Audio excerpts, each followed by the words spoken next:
Androany 9 aprily tamin'ny 1 no nikatona ny fandraisana ireo olona handeha hamonjy ny faritra teny amin'ny tobim-piantsonana maro samihafa.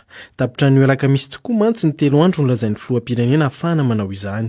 Ho an'ireo izay tena tsy maintsy mandeha. Raha ny tety amin'ny tobim-piantsonana Makian-Dotapenaka dia nahitana fiainana isan'ireo mpandeha ary nilamindamina ny fifamezivezena. Raha ataon'ny totaliben'ireo mpandeha nandritra ny 3 andro nomena, ahafahan'ny olona mamonjy ny fotiny dia tafiakatra teo amin'ny 7 arivo teo ny isan'ireo nandray taksi borosy teny amin'ny tobim-piantsonana Maki.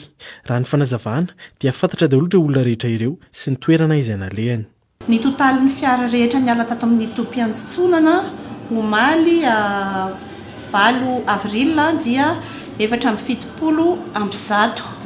Ny totalin'ny olona kosa, nisan'ny olona kosa dia nahatratra 473. 470 ny totaliny tamin'ny talata. Nisan'ny olona eo amin'ny 470 eo. Ny androany tsy mihoatra ny 100 intsony angambany. Efa tena vitsy ny fiara miainga androany. Ny manifolda efa voahaja tsara daholo. Mbola tsy nisy ary zao événement zao dia efa nanaja ny manifolda iny izahay. Dia ny ankizy eto aminay zany efa tena zatra hoe manaja an'ilay manifolda. Anisan'ny antony nahatonga ny fahavitsin'ny fiara tamin'ity andro ity ny fatahoran'ireo mpitahatra ny tsy fahafahan'izy ireo miverina intsony. Nanazava nefa ny tompon'andraikitra fa afaka miverina ihany ireo fiara ireo na ireo izay miainga androany aza. Efa fampiresanay teo anivon'ny ministera zany hoe ahoana satria ilay olona tsy maintsy ho aterina ireo olona ireo. Dia nanome moa zany izy hoe no manatitra androany alakamisy ho an'ireo faritra satria azadiny koa fa niainga omaly maraina zany zao androany maraina vao tonga any Mahajanga. Dia hitako hoe tsy ho tafaverina androany alina izy ireo fa tsy maintsy miandry rapitso. Dia ny fiverenana zany izy hoe mbola fijeriko azy toko mbola afaka miverina tsara ireo fiara ireo.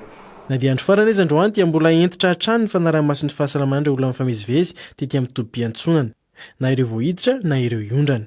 Nilaza ny teo anivon'ny tobim-piantsonana fa tsy nahitana olona ahiana ho mitondra ny tsimokaretina koronavirus tetỳ an-toerana nandritra ireo 3 andro ireo. Ie, tsy maintsy araka iny ka iny tsy maintsy izay no atao eto. Tsy afaka mandeha mitsy raha vao tsy voamarina hoe tsy mitondra fanana ilay olona, tsy mifana ilay olona.